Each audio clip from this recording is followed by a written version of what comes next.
Yo, what is up, guys? It's Pedro here. So we got some big but expected news. The Washington Commanders are releasing center Chase Roullier. So we're going to talk about that and how much cap space it creates and much more. If you guys are new, make sure to subscribe, hit that like button and that notification bell as well. Those three things help out a ton. And also, check out Man to Sleep and use code HTTC for 10% off your purchase. It would really help me out a ton.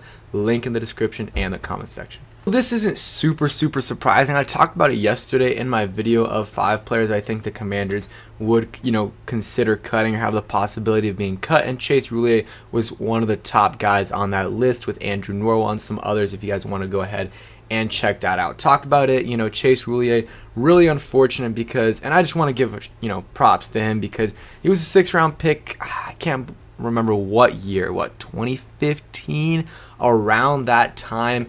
And or maybe 2014, and has just played really well for the Commanders, and was a 6th round pick and really balled out. Got a contract extension, which happy for him, able to get that, and was, I would say, definitely a top 10, and maybe for a season or two was like top 5, top 7 center in the league.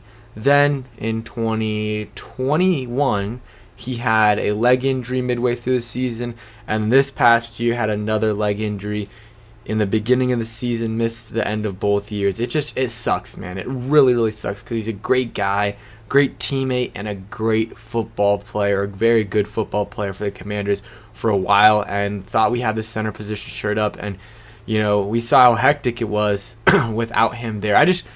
Once we brought in Nick Gates and we brought back Tyler Larsen, it was going to be hard to see Chase Roullier back, just because you have Chase Roullier, who has had back-to-back years with season-ending leg injuries, Tyler Larsen with the same thing. I like Larsen, but I didn't really like bringing him back just because of the injury history, and you want a backup that can come in and play and not get hurt, and he's done the opposite of that the last 2 years.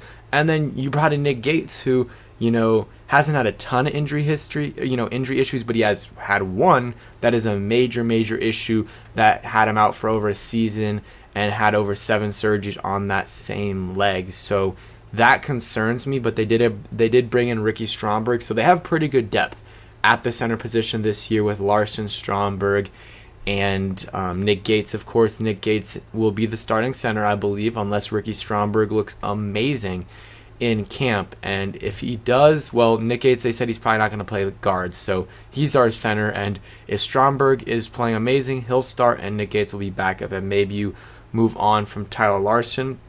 We will see. But the cap numbers, there's it's going to be a June 1st, post June 1st designation. Talked about this in yesterday's video.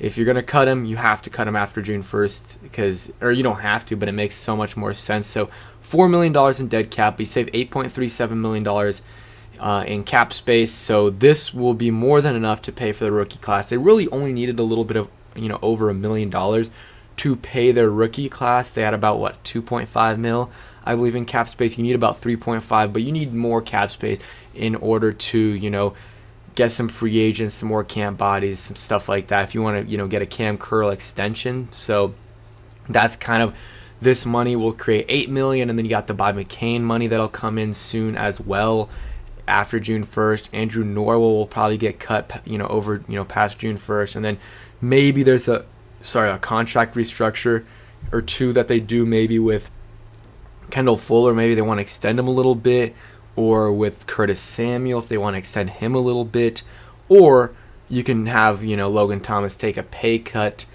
and that'll create some cap space. Again, though, Chase Roullier was a great player for us for a while, one of our best 6th round picks, as Al Galdi says right here, him and Alfred Morris.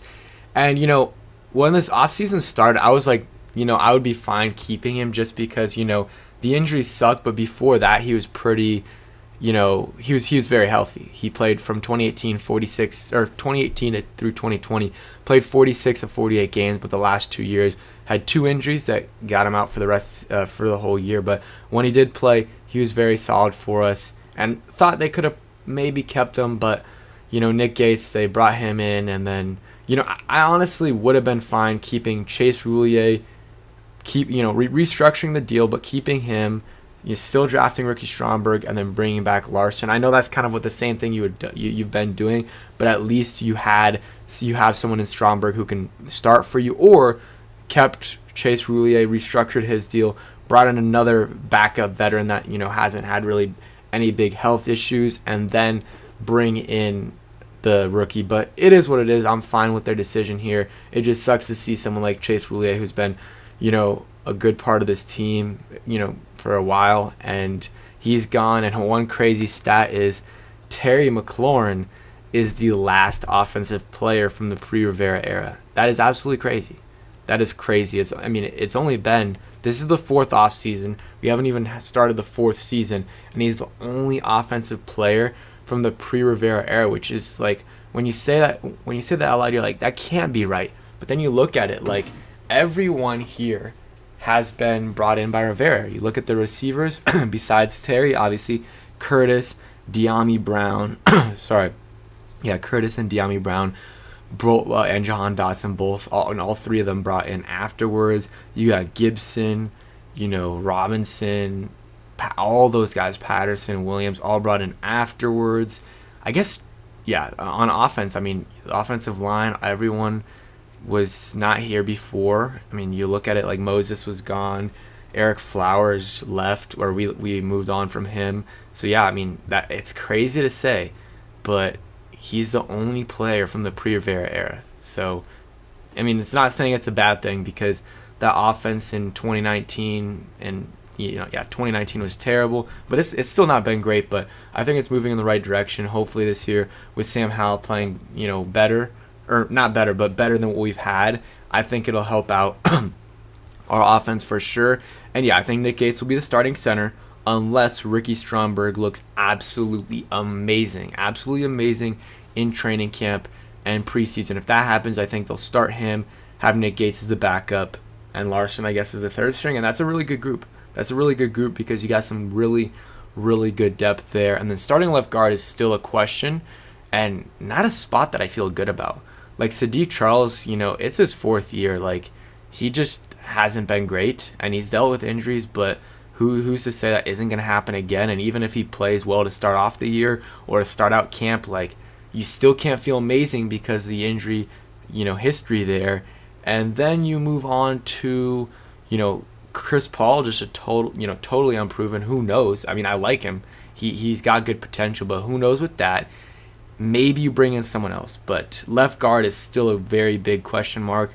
And maybe you put in a rookie to play there, Ricky Stromberg, but he's more suited for center. So that's it for today's video. Again, make sure you guys check out Mantis Sleep. Link in the description. Great sleep masks, and been using them for the last few weeks, and it's been working really, really well for me. So check them out. And thanks for watching. Hope you guys enjoyed. And shout out Chase Roullier. I appreciate all the blood, sweat, and tears he put into this organization over the last 5-6 years, and wish him nothing more than that. Wish him nothing but the best. Peace, guys.